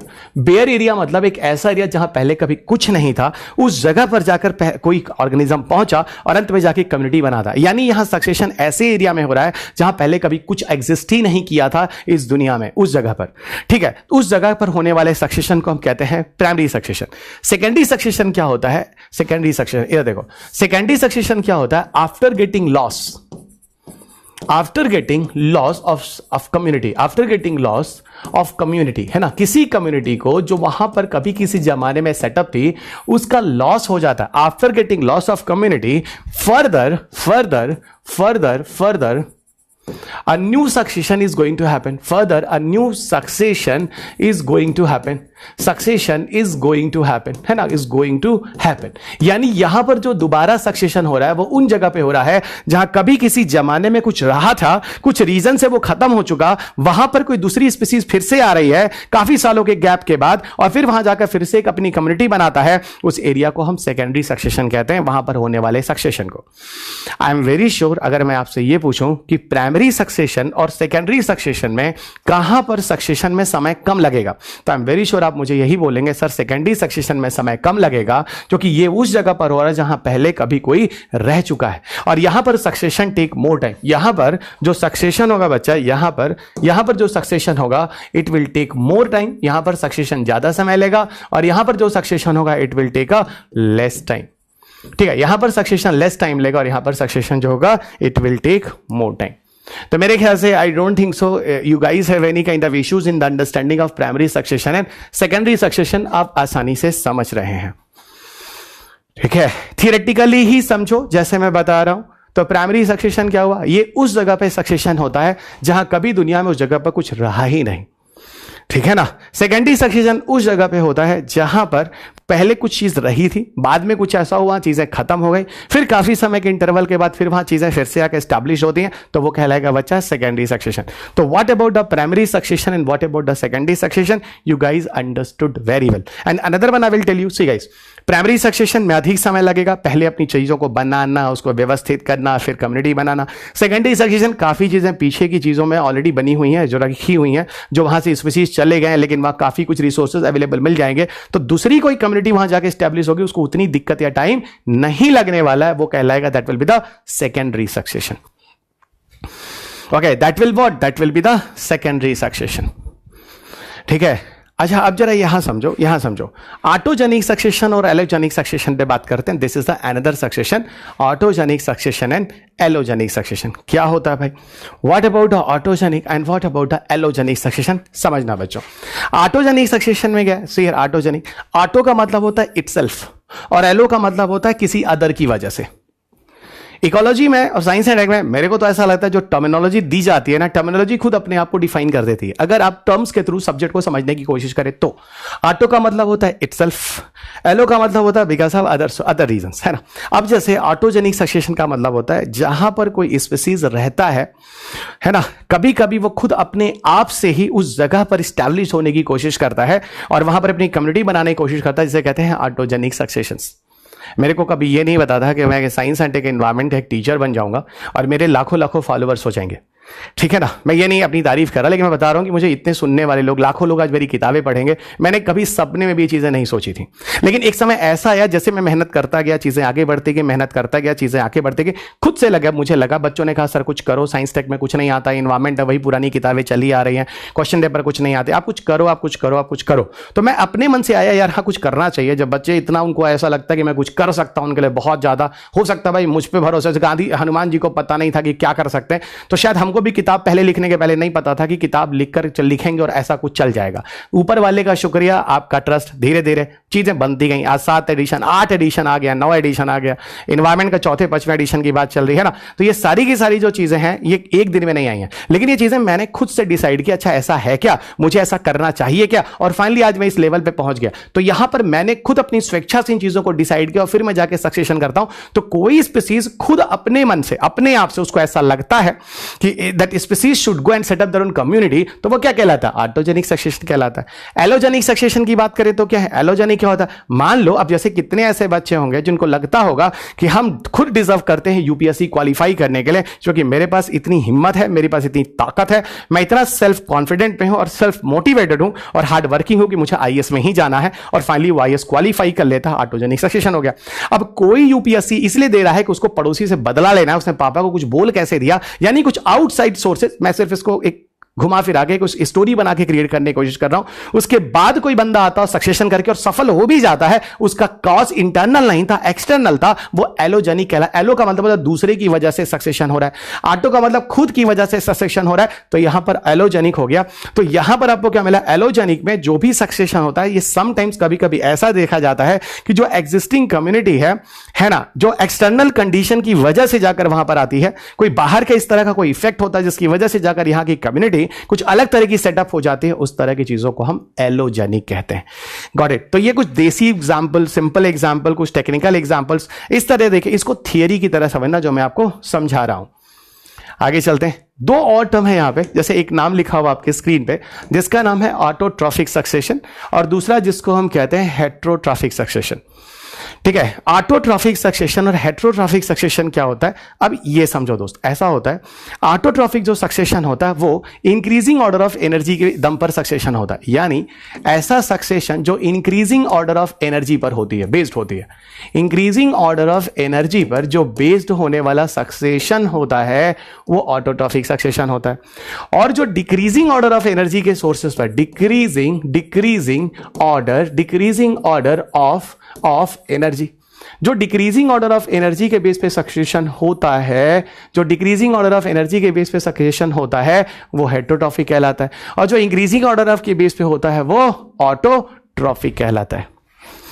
Got it, वो ऑटोट्रॉफिक कहलाता है। तो मेरे ख्याल से आपको समझ में आ गया होगा ऑटोट्रॉफिक सक्सेशन और हेट्रोट्रॉफिक सक्सेशन के बारे में। ऐसा सक्सेशन जो इंक्रीजिंग ऑर्डर के बेस पे होता है ऑटोट्रॉफिक, और जो डिक्रीजिंग ऑर्डर के बेस पे होता है उसको हम कहते हैं हेट्रोट्रॉफिक सक्सेशन। अब आप पूछोगे सर इंक्रीजिंग ऑर्डर और डिक्रीजिंग एनर्जी फ्लो का मतलब क्या होता है? मेरा कहने का मतलब है, जैसे मान लो मैंने एक तरफ लिखा बच्चा हर्ब्स, वही मतलब ग्रास वगैरह की बात करें, हर्ब्स लिखा, फिर मैंने लिखा भाई श्रब्स, फिर मैंने लिखा श्रब्स, फिर मैंने लिखा भाई ट्री मतलब मान लो कोई फॉरेस्ट लिख दिया है ना, फॉरेस्ट एरियाज। अब मैंने कहा कोई ऐसी जगह है जो पहले घास का मैदान थी, समझो मैंने बोला कोई ऐसी जगह है जो पहले घास का मैदान था, एक ग्रासलैंड था, और धीरे धीरे कई हजार सालों में, लाखों सालों में जाकर वो एक फॉरेस्ट में कन्वर्ट हो गया। इसका मतलब घास, ग्रास का लेवल का एनर्जी कम होता है, श्रब्स, झाड़ियां जो होती है उनकी एनर्जी उससे ज्यादा होती है, कोई फॉरेस्ट और ट्रीज के एरियाज का देखो तो उसकी एनर्जी सबसे ज्यादा होती है। अगर इस ऑर्डर में कोई घास का मैदान हजारों लाखों सालों में जाकर अगर कोई ट्री यानी फॉरेस्ट के एरिया में कन्वर्ट हो जाता है तो ये इंक्रीजिंग ऑर्डर ऑफ एनर्जी, और इसी को हम क्या कहते हैं? इसी को हम कहते हैं ऑटोट्रॉफिक सक्सेशन। अब अगर मान लो कोई जंगल है और हजारों लाखों साल में जाकर वो जाके घास के मैदान में कन्वर्ट हो जाता है, डिक्रीजिंग ऑर्डर ऑफ एनर्जी, इसको हम क्या कहते हैं? इसको हम हेट्रोट्रॉफिक सक्सेशन कहते हैं। देख लो बच्चा, ये इंक्रीजिंग ऑर्डर ऑफ एनर्जी है, ये इंक्रीजिंग ऑर्डर ऑफ एनर्जी है। हर्ष श्रव सब्सिट्री, आप खुद थोड़ा आईक्यू लगाओ, आप खुद समझ जाओगे। ये डिक्रीजिंग ऑर्डर ऑफ एनर्जी है। अगर इंक्रीजिंग ऑर्डर ऑफ एनर्जी में सक्सेशन होता है, this is called autotrophic. Decreasing order of energy में सक्सेशन होता है, दिस इज कॉल्ड हेटरोट्रॉफिक। ये ऑटोट्रॉफिक और हेटरोट्रॉफिक आपके सामने है और आप इसे बेहतरीन तरीके से आप समझ सकते हैं। I think so. देख लो भैया, बढ़िया से देख लो, ठीक है। यही सारी चीजें हैं जो आपके सामने लिखी हैं, ठीक है। ये देख लो, आगे बढ़ते हैं। अब हम आपको दो ऐसे सक्सेशन हैं जो थोड़ा डिटेल में बढ़ाने वाले हैं, ठीक है। कौन कौन से सक्सेशन? एक जो कि वाटर में होता है, हाइड्रोसीयर सक्सेशन, और दूसरा बच्चा जो ड्राई एरिया में होता है, जिसे कहते हैं जीरोसीयर सक्सेशन। सक्सेशन में क्या होता है? कोई एक स्पीसीज या कोई एक ऑर्गेनिज्म वहां पहुंचता है और अंत में जाकर अपनी एक कम्युनिटी बना लेता है। Everybody know it very well. तो कैसे कोई एक ऑर्गेनिज्म वहां से चलता है और अंत में जाकर अपनी पूरी कम्युनिटी बना लेता है, आपको लिए चलते हैं हाइड्रोसीयर सक्सेशन और जीरोसीयर सक्सेशन में। ये दोनों के दोनों question, these are very very important for your examination. Okay, so देखो यहां पे जो मैंने आपको बोला था, सारी चीजें आपके सामने लिखी हैं, ठीक है। मैंने अभी ये सारे टर्मिनोलॉजी क्लियर कर दी हैं। जीयर सफिक्स का यूज किया जाता है। वाटर में होने वाले सक्सेशन को हाइड्रोसीयर कहते हैं, ड्राई एरिया में होने वाले सक्सेशन को जीरोसीयर कहते हैं। जीरोसीयर में दो तरह के सक्सेशन होते हैं। अगर रॉक पे होता है तो लिथोस्फीयर, और सैंड में होता है उसको हम कहते हैं सैमोस्फीयर। और एक सेड्यूल करके एक मैंने अलग से बताया था, किसी पैरासाइट ऑर्गेनिज्म का भी अगर कहीं सक्सेशन हो रहा है, कोई बैक्टीरिया की कॉलोनी बन रही है, वायरस की कोई कॉलोनी बन रही है, किसी फंगल ग्रोथ की कॉलोनी बन रही है, इस तरह के माइक्रोनिज्म्स का, तो बच्चा उसके लिए जो टर्म आता है उसका नाम है, फिर से लिख देता हूं, दैट इज सेड्यूल। याद रखना, ये सब है तो टर्म छोटे छोटे से, पर है बहुत खतरनाक। ये है बहुत बहुत खतरनाक। अब देखो यहां पे आपके सामने है ना, यहां पे एक सामने, अच्छा एक बात बता दूं, आप में से जितने भी बच्चे यूपीएससी दे रहे हैं, ध्यान रखना, चाहे आप आसान वाले क्वेश्चन लगा रहे हो, चाहे आप टफ वाले क्वेश्चन लगा रहे हो, हर क्वेश्चन के मार्क्स का वेटेज सेम है। तो ये जो आसान वाले क्वेश्चंस हैं, गलत मत करना, ये सोचकर कि टफ वाला पढ़ लें और छोटे वाले के सिंपल वाले को अवॉइड कर लें, क्योंकि हर क्वेश्चन पेपर के हर क्वेश्चन का, चाहे टफ क्वेश्चन हो चाहे वो आसान क्वेश्चन हो, सबको 2 ही नंबर मिलने वाले हैं, ठीक है। इसलिए आप इस तरह के क्वेश्चंस को गलत मत कीजिएगा, आपके साथ बहुत बड़ा खतरा हो सकता है। अब देखो यहां पर कुछ पिक्टोरिकल डायग्राम है जो आपके सामने मैंने दिखाया है, और यहां पर 2 अलग अलग चीजें हैं। एक तरफ आपको दिख रहा होगा कि वाटर बॉडी के अंदर सक्सेशन हो रहा है, यानी this is called as a बच्चा हाइड्रोसीयर सक्सेशन। दूसरी तरफ आपको दिख रहा होगा किसी ड्राई एरियाज में सक्सेशन हो रहा है, जिसको हम कहते हैं what, this is called as a xerosere succession. अब किसी हाइड्रोसीयर में सक्सेशन कैसे होता है?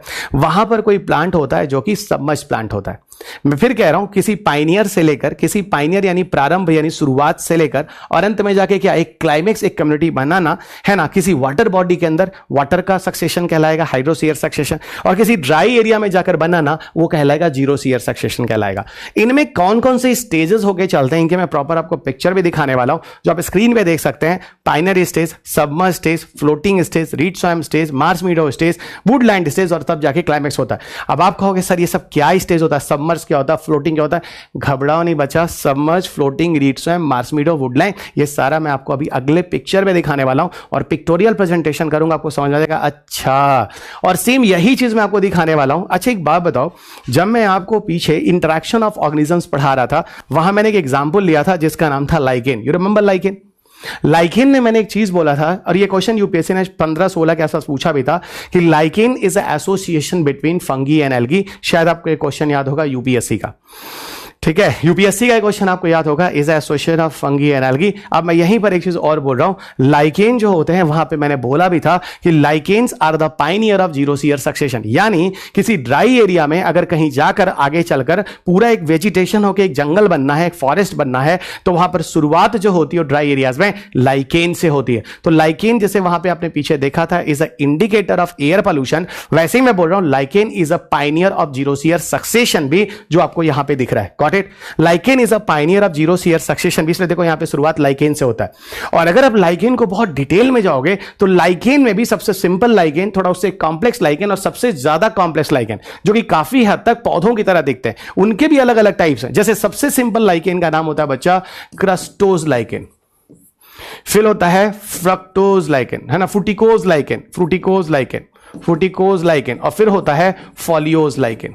क्रस्टोस, फ्रूटिकोस, फॉलिकोस, इस तरह के अलग अलग फॉलिकोस, इस तरह के अलग अलग लाइकेन्स होते हैं। तो क्रस्टोस जो लाइकेन होता है, जो यहां लिखा होगा, वो सबसे सिंपल होता है, फ्रूटिकोस उसके बाद आता है और फॉलियोस सबसे लास्ट में आता है। इसका मतलब है ये लाइकेन का सबसे छोटा सिंपल वाला है, ये लाइकेन सबसे कॉम्प्लेक्स वाला है। उसके बाद जाकर मांस की तरह की चीजें हो जाती हैं, जिसको आप काई वाई कहते हैं। उसके बाद चीजें धीरे धीरे घास की तरह हो जाती हैं, हर्ब्स की तरह हो जाती हैं। उसके बाद चीजें जाके श्रब यानी झाड़ी बन जाती है, और फिर धीरे धीरे चल के पूरा ट्री का एक कम्युनिटी बन जाता है। यानी एक लाइकेन से शुरू होकर एक पूरा जंगल, एक फॉरेस्ट कम्युनिटी बन जाना, इस तरह की चीजें जीरो सीयर सक्सेस कहलाती हैं। और यहां पर जो जल के अंदर से एक जंगल बनता है, कोई एरिया पहले जो जल होता है, आगे चल के वो जंगल में कैसे कन्वर्ट हो जाता है। सबसे पहले वहां पर जो प्लांट होते हैं वो सबमर्ज्ड होते हैं, है ना, जो आपको दिखाऊंगा। पायनियर के बाद सबमर्ज्ड होते हैं। अब इन चीजों को मैं थोड़ा आपको पिक्चर से बताता हूं। थियोरेटिकल में आपको 1000 बार भी समझा दूं, अब उतना क्लियर नहीं होंगे, लेकिन जैसे मैं आपको ये पिक्चर दिखाऊंगा, आप में से हर किसी को समझ में आ जाएगा। देख लो, अब देखो, बढ़िया से आपको समझ में आ रहा है। यहां पर दो पार्ट मैंने चीजों को बताया है। एक ये पिक्चर आपके सामने है, एक ये पिक्चर आपके सामने है। ठीक है, बढ़िया से देख लो, एक बार देख लो कि इसमें है क्या। ठीक है, फिर मैं इन चीजों को दिखाता हूं। मैं बोल रहा हूं, आप स्क्रीन देखना, मैं सामने से हट गया हूं।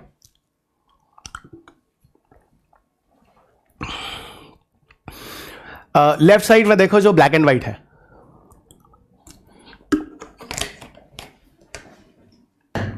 ठीक है। अब देखो है क्या, यहां पर देखो बेयर बॉटम स्टेज है ना, ये एक वाटर बॉडीज है ना, दिख रहा है। सबसे पहले यहां पर जो वेजिटेशन है, बेयर बॉटम स्टेज है, एक एरिया मिल गया, एक खाली एरिया मिल गया, पानी का एरिया जहां पर सक्सेशन होने जा रहा है। सबसे पहले देखो सबमर्ज स्टेज है, जो नीचे की तरफ है। असल में क्या है, नीचे धीरे धीरे जो पॉन्ड या लेक्स या इस तरह का वाटर बॉडी है, वहां पे देखो ये ग्राउंड वगैरह, इस तरह के सॉइल वगैरह पार्टिकल्स इकट्ठा होते जा रहे हैं। यहां देखो नीचे थोड़े और बढ़ जा रहे हैं, यहां देखो यहां थोड़े और बढ़ गए, कुछ दिख रहा है। यहां देखो पूरा ही एक वाटर बॉडी जो था एक लैंड में कन्वर्ट हो गया। समझ में आ रही है बात की नहीं? यहां पे देखो, यहां पे भी शुरुआत हो रही है, यहां पे है ही नहीं। ओके, यहां पे धीरे धीरे धीरे ग्राउंड का लेवल ऊपर उठ रहा है, यानी ये पूरा का पूरा पानी का एरिया धीरे धीरे कोई भी पॉन्ड या कोई भी लेक्स या कोई भी रिवर, इस तरह की चीजें आगे चलकर एक जंगल में कन्वर्ट हो रही है। कैसे हो रही है, इस पिक्चर में आपको समझाने की कोशिश कर रहे हैं। पहले एक बेयर बॉटम स्टेज है, एकदम खाली, पूरा बॉटम ही बॉटम इसमें दिख रहा है। धीरे धीरे सबमर्ज वेजिटेशन स्टेज आ गया, यहां पर नीचे पौधे होने लगे और वो पूरी तरह से पानी से ढके हुए हैं। पानी के अंदर देखो इस तरह पानी है, उसके नीचे सारे के ये देखो पौधे हैं, ये पूरे सबमर्ज है, यानी पानी में धसे हुए हैं। अब धीरे धीरे क्या होगा, इमर्ज वेजिटेशन स्टेज। अब ये धीरे धीरे ऐसे वेजिटेशन होंगे जिनका ग्रोथ ऊपर की तरफ हो रहा है, कुछ पोर्शन जो है वो नीचे की तरफ इमर्ज्ड है ना, या ऐसे कह लो कि ऊपर की तरफ इमर्ज होकर बाहर निकल रहा है, नीचे से अटैच होकर, जैसे कुछ एम्फीबियन टाइप का नेचर समझ लो, कुछ पानी और कुछ लैंड। फिर टेम्परेरी पॉन्ड हो गया, अब मतलब जैसे कछुए उछुए टाइप के कैरेक्टर्स हो गए, जिनको पानी परमानेंट पानी नहीं चाहिए, डीप वाटर नहीं चाहिए, तो ये क्या हो गया, छिछले पानी में ससाइल वाले एरियाज में, इस जगह में आपको टाटवाई, इस तरह का ऑर्गेनिज्म हो गया। और फिर धीरे धीरे पूरा का पूरा लैंड हो गया, और चलते चलते देखो पूरा का पूरा एक फॉरेस्ट में कन्वर्ट हो गया। यानी एक पॉन्ड का एरिया, एक बॉटम या लेक का एरिया आगे चल के एक फॉरेस्ट में कन्वर्ट होता है। ये आपका एक एग्जांपल क्या, हाइड्रोसीयर सक्सेशन, जिसी को आप हाइड्रार्क भी कहते हैं। मैंने जानकर आपको हाइड्रार्क भी दे दिया, कहीं ऐसा ना हो आपके पेपर में हाइड्रोसीयर की जगह हाइड्रार्क लिख दे और आप फंस जाए। इसी चीज को और बेहतरीन तरीके से मैंने यहां समझाने की कोशिश की है। देखो यहां से it's a first stage and it's a last 8 stage. आपको यहां दिख रहा होगा पूरा का पूरा एक पॉन्ड या कोई वाटर बॉडीज, पॉन्ड से अच्छा मैं कोई वाटर बॉडीज लिख दूं, ज्यादा अच्छा है ना। एक आपको वाटर बॉडीज दिख रहा है और अंत में जाके ये वाटर बॉडीज पूरा यहां पर क्या हो रहा है, अच्छा खासा एक फॉरेस्ट में जाके कन्वर्ट हो जा रहा है। ये क्या बच्चा, ये एक अच्छी तरह से फॉरेस्ट में जाके कन्वर्ट हो जा रहा है। तो यहां क्या दिख रहा है, ये पूरा का पूरा इट इज अ हाइड्रोसीयर सक्सेशन। और इसके हर स्टेप को मैंने ढंग से समझाया है। पहले स्टेप को हमने किया, ये न्यूली फॉर्म्ड वाटर बॉडीज है, एक जगह पे एक पानी की जगह है या अभी नई बनी है, जहां आगे चलकर एक जंगल बनने जा रहा है ना। कैसे बन रहा है, पहले यहां पर फाइटोप्लैंक्टन स्टेज होते हैं। फाइटोप्लैंक्टन का मतलब होता है, फाइटो का मतलब होता है प्लांट और प्लैंक्टन का मतलब होता है जो कि तैरने वाले होते हैं। आपको याद है प्लैंक्टन, नेक्टन, बेंथोस? हाँ सर याद आ रहा है, आपने एक्वाटिक सिस्टम में बताया था प्लैंक्टन जो ऊपर सरफेस पे तैर रहे होते हैं। ये देखो यहां पे ग्रीन कलर के आपको क्या दिख रहा है, फाइटोप्लैंक्टन जहां पे तैर रहे हैं। उसके बाद क्या होता है, rooted submerge stage. Rooted submerge मतलब जैसे यहां देखो नीचे, यहां देखो नीचे नीचे तली बढ़ती जा रही है, ग्राउंड पे ये देखो सॉइल, मिट्टी, इस तरह की चीजें आ रही हैं। ये देखो यहां और बढ़ गई हैं। अब यहां पर क्या है, यहां पर क्या है, रूटेड सबमर्ज्ड। ये सारे के सारे प्लांट जो है रूटेड सबमर्ज्ड है। यहां पे भी देखो ये क्या है, सबमर्ज्ड प्लांट, इनके रूटेड है, नीचे जमीन में इनके रूट्स लगे हुए, रूटेड सबमर्ज्ड प्लांट। अब धीरे धीरे क्या हो रहा है, वो इस कंडीशन में आ रहा है जिसको आप क्या कहोगे, इमर्ज्ड वेजिटेशन स्टेज। थोड़ा डिटेल में जाओ, चौथे वाले को क्या बोलोगे, रूटेड फ्लोटिंग स्टेज। ये देखो ऊपर इसकी पत्तियां देखो फ्लोट कर रही हैं, फ्लोट कर रही हैं, फ्लोट कर रही है, लेकिन इसका रूट और रूट एरिया कहां है, नीचे धंसा हुआ जहां से न्यूट्रिशन वगैरह। अच्छा, पांचवा देखो रीड स्वयं। रीड स्वयं का मतलब थोड़ा दलदल हो गया। अब ये देखो उठते उठते उठते सरफेस यहां तक आ गया और सरफेस ऊपर जाएगा। अब ऊपर आएगा क्या होगा, तो लैंड और पानी दोनों अगल बगल एकदम एकदम क्या हो जाएगा, ये आपका रीड स्वयं स्टेज। स्वयं का मतलब दलदली स्टेज हो जाएगा। ठीक है, पहले पूरा पानी था, अब पानी कम होकर दलदल हो गया। ठीक है, अगले बात सेज मार्स। मार्स का मतलब होता है बच्चा जो जो जो मार्स है ना, सेज मार्स या मीडो स्टेज, मतलब इसका ये देखो रीड स्वयं स्टेज और वुडलैंड स्टेज के बीच का जो कंडीशन होता है उसको डिफरेंशिएट करने के लिए मीडो स्टेज कहते हैं। तो अब इधर आ जाओ, ये हो गया पूरी की पूरी लकड़ियां वाले पौधे आ गए, और लकड़ियों वाले पौधों के बाद अंत में जाके पूरा का पूरा यहां फॉरेस्ट बन गया, और पॉन्ड यहां पे ये लेक या वाटर बॉडीज पूरी तरह से खत्म हो गए। एक बार फिर से स्क्रीन देख लो, बहुत बढ़िया है ये पिक्चर, चीज़ों को आप आसानी से समझ सकते हैं, यहाँ पर किसी भी तरह का कोई भी इशू नहीं होगा अगर आप इस पिक्चर को ढंग से एक बार समझ लेते हैं। हाइड्रोसीयर सक्सेशन में क्या हो रहा है मित्र, देख लो यहाँ पे। ठीक है, अब और आगे आपको लिए चलते हैं जीरो सीयर सक्सेशन।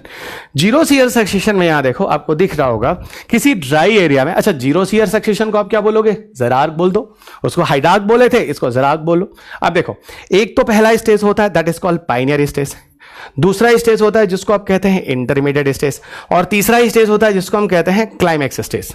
तीसरे को क्या बोलते हैं, क्लाइमैक्स स्टेज। अब यहां देखो, जो पाइनियर स्टेज होता है यहां आपको क्या दिख रहा है, यहां आपको बेयर रॉक दिख रहा है, रॉक दिख रहा है। ठीक है, और उसके सबसे पहले किसी भी ड्राई एरियाज में क्या आते हैं, लाइकेंस आते हैं। लाइकेंस देखो, lichens are the pioneer in xerosere succession.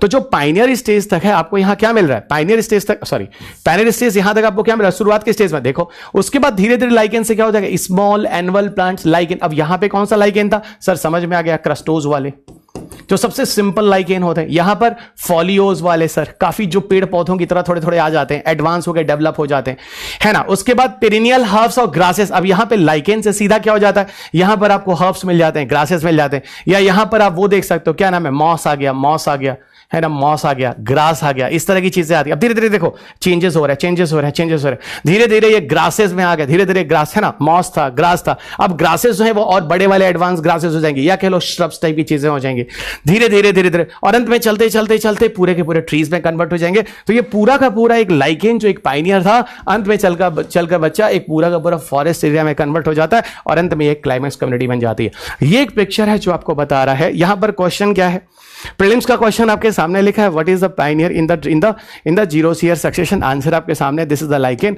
और मेरे ख्याल से इस पिक्चर के थ्रू मुझे समझाने की जरूरत नहीं है। और मैंने बोला था लाइकेन हमेशा ड्राई एरिया में ग्रो करते हैं, आपको याद आ रहा है, लाइकेन ड्राई एरिया में ग्रो करता है। मैंने लाइकेन को पोलर एरियाज में भी रखा था और लाइकेन को पत्थरों के ऊपर भी रखा था। मैंने वो फोटो आपको दिखाई थी पीछे प्लांट के एडॉप्टेशन वाले में, सॉरी वो इंटरेक्शन एमंग ऑर्गेनिज्म में, आपको याद होगा। तो यहां देखो पत्थरों के ऊपर लाइकेन लगा हुआ है, है नहीं, पत्थरों के ऊपर लाइकेन लगा हुआ है। तो I think you understood very well what about the xerosere succession. आगे चलते हैं। अच्छा, यहां पर ना एक क्वेश्चन है, यूपीएससी ने पूछा, बड़ा मजेदार क्वेश्चन पूछा है। ठीक है, अच्छा एक बात बताओ, हमसे किसी ने पूछा नहीं, ठीक है, कई बार क्लास से भी जब मैं पढ़ाता हूं इस टॉपिक को पूछता नहीं, इस सक्सेशन की जरूरत क्या थी, इस सक्सेशन की जरूरत क्या थी, इस पर थोड़ी बात करेंगे। इस सक्सेशन की जरूरत क्या है, सुनो, ऐसा है, सक्सेशन से ऑर्गेनिज्म अपने आप को बचा लेता है, ठीक है, और सक्सेशन की वजह से ऑर्गेनिज्म अपना इवोल्यूशन करता है। ऑर्गेनिज्म अपने आप को बचाकर अपना एक इवोल्यूशन करता है।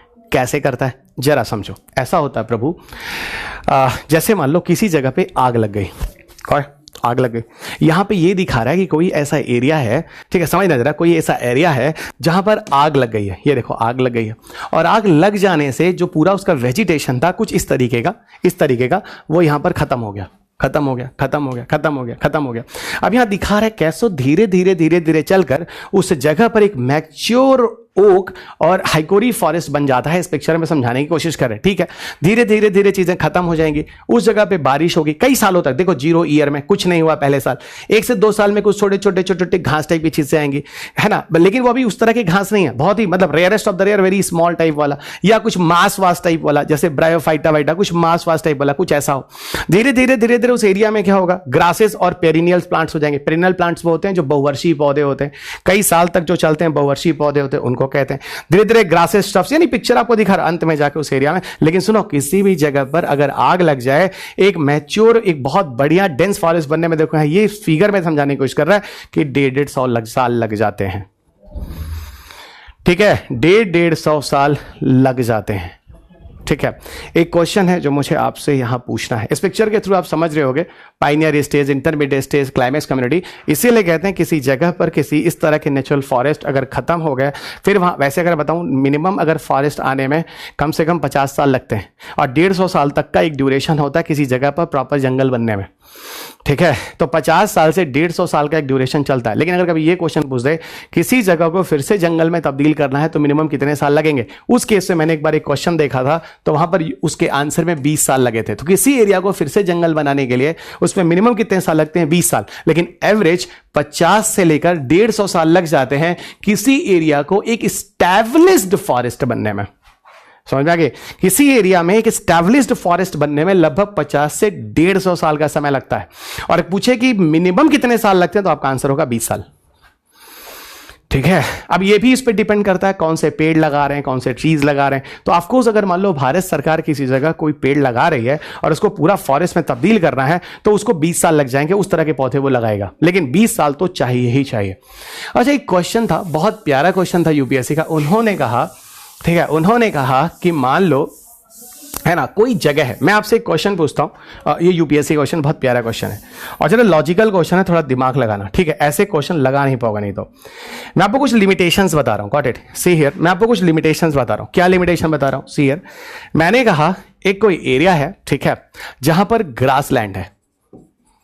एक कोई एरिया है जहां पर ग्रास लैंड है, और मैं कह रहा हूं उस एरिया में ग्रास लैंड का सक्सेशन हुआ है। मतलब इसका मतलब कभी किसी जमाने में वो फॉरेस्ट रहा होगा। बात समझ में आ रही गिरी? कभी किसी जमाने में कोई फॉरेस्ट रहा होगा। अगर किसी एरिया में ग्रासलैंड सक्सेशन हुआ है तो उनके लिए कौन से रिसोर्सेस हैं, फैक्टर्स हैं जो कि रिस्पॉन्सिबल हैं, ठीक है। पहले मैं आपको बता दूं, किसी भी जगह पर कोई भी कम्युनिटी बनने के लिए क्या जरूरी होता है, फैक्टर और रिसोर्सेस।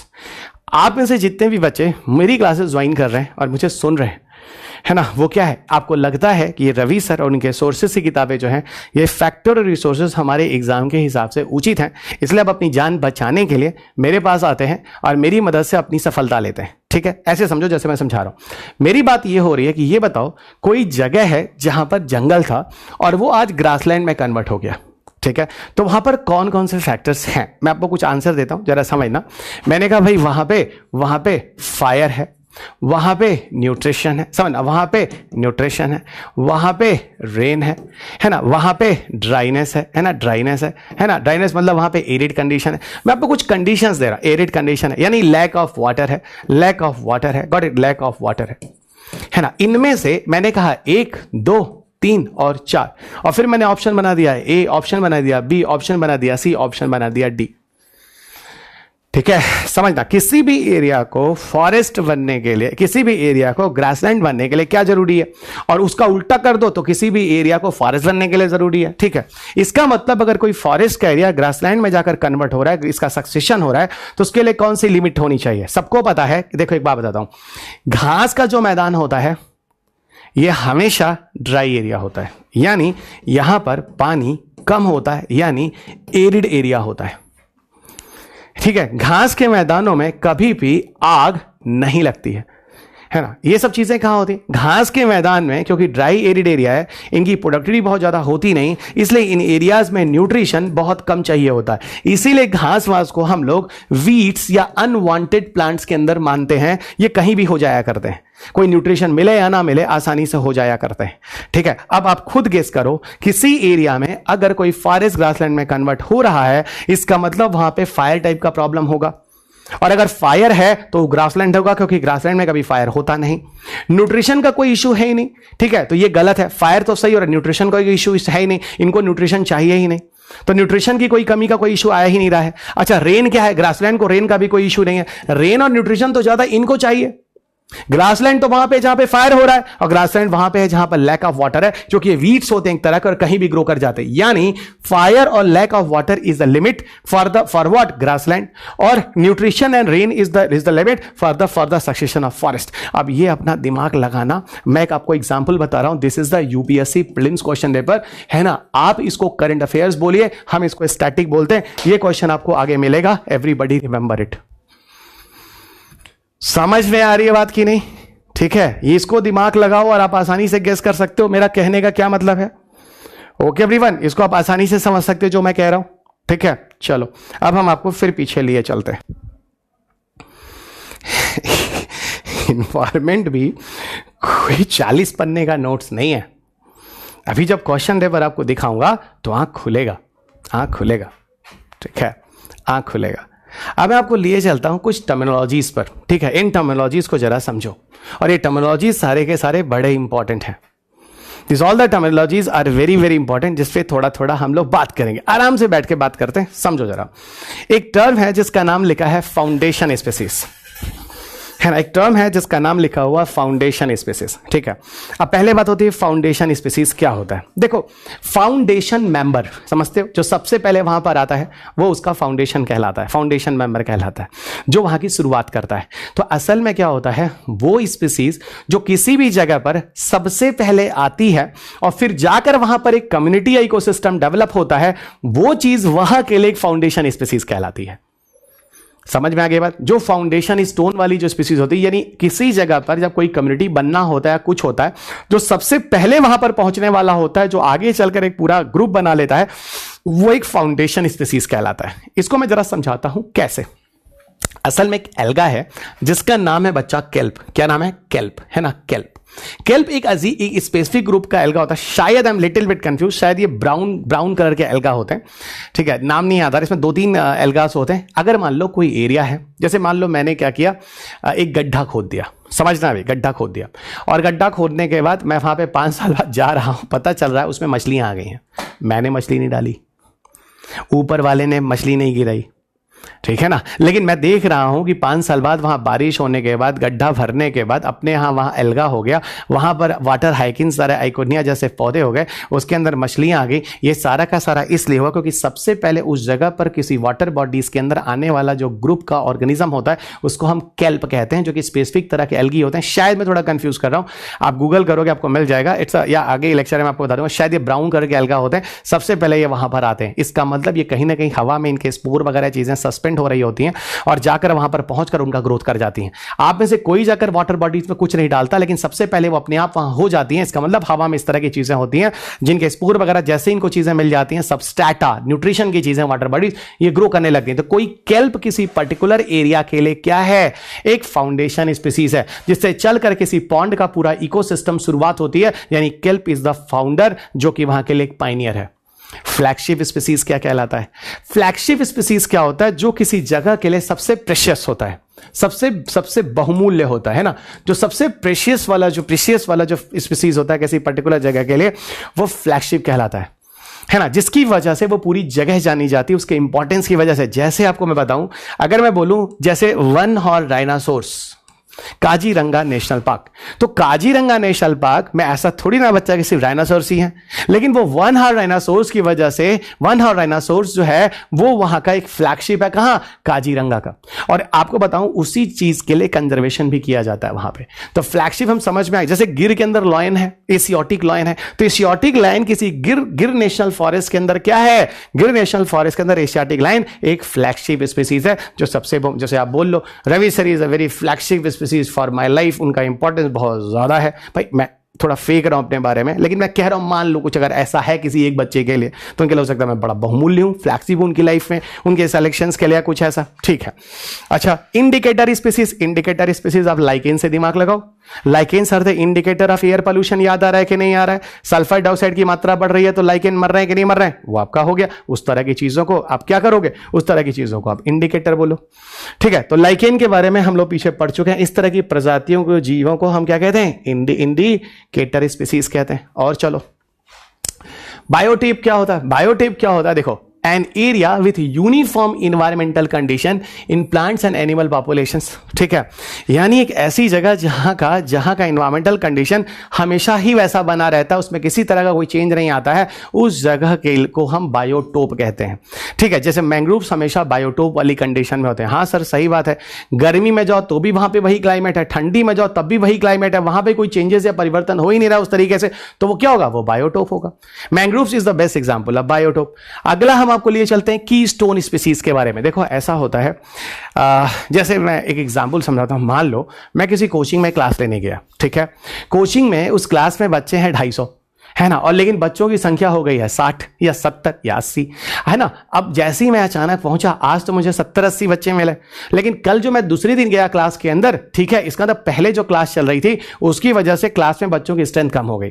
अब जब मैं आज आया तो अचानक बच्चों को पता नहीं था कि रवि सर क्लास ले रहे हैं, 70-80 बच्चे ही आ रहे थे, 70-80 बच्चे आए।